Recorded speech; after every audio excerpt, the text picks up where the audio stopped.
Bonjour à tous et bienvenue sur le circuit de la Ferté-Gaucher pour un nouvel épisode des essais de Sohail Ayari. Sohail, bonjour. Salut, bonjour à tous. Aujourd'hui, nouveauté très attendue, elle est française, il s'agit de la Peugeot 308 GTI et tu vas nous dire, Sohail, si c'est mieux qu'une Mégane RS ou qu'une Seat Leon Cupra. Ah oui, là il y a quelques références à battre.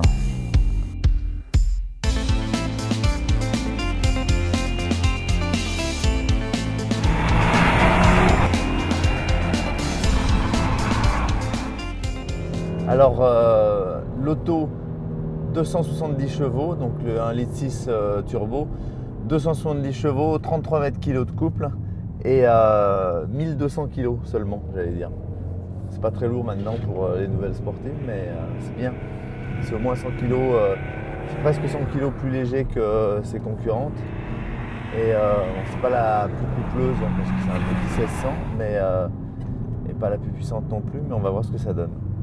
Donc autobloquant torsette, donc le summum. Déjà on rentre dans un coup dans 3, l'arrière vient, pas mal du tout. On rentre sur les freins, nickel, on va rejoindre le point de corde sans surbraquer. En 2, tout passe par terre.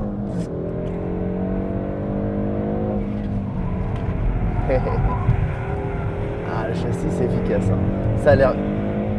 En amortissement, c'est très bien géré. On sent un bon travail sur les basses vitesses.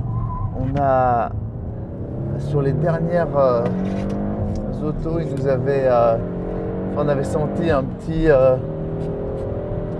petite perte d'efficacité sur la gestion de l'amortissement. Et ils étaient venus sur une voiture avec la RCZ, une voiture un peu plus commune dans le sens avec un tempérament un peu sous-vireur. Et là, tout de suite, ça, en tout cas, c'est ultra efficace en termes de gestion de plateforme. Les amortisseurs font super bien leur travail. En même temps, on sent que c'est pas trop parce que ça va pouvoir aller sur la route aussi. Mais c'est très bien géré. La voiture est très très efficace, moi j'aime beaucoup. Après, c'est pas aussi joueur qu'une Mégane par exemple. Ça, les vrais sportifs vont dire que dans une épingle comme celle qu'on vient de passer, on aimerait que l'arrière vienne un peu plus. Par contre, ça a l'air d'aller vite. Et surtout, j'ai de l'angle de volant, je mets tout par terre. C'est vraiment bien. La boîte est nickel. C'est super auto.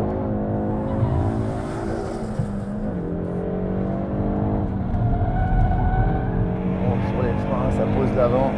Et l'avant ne tire pas tout droit. Et ça, c'est vraiment ultra agréable. Moi, j'ai un petit reproche parce que dans une traction, je trouve que c'est obligatoire. J'aurais aimé un frein à main mécanique là-dedans. Quand on rentre dans les épingles, on peut pas faire venir la voiture. Au moins juste à déclencher, quoi. Quand on est sur une route de montagne, c'est quand même sympa de pouvoir en profiter. Là, on va essayer, mais il n'y a rien qui se passe, forcément. Bon, voilà le détail qui tue. Non, bah, qui tue pas, mais ça, pour aller au bout des choses, un petit frein à main mécanique, ça aurait été le top.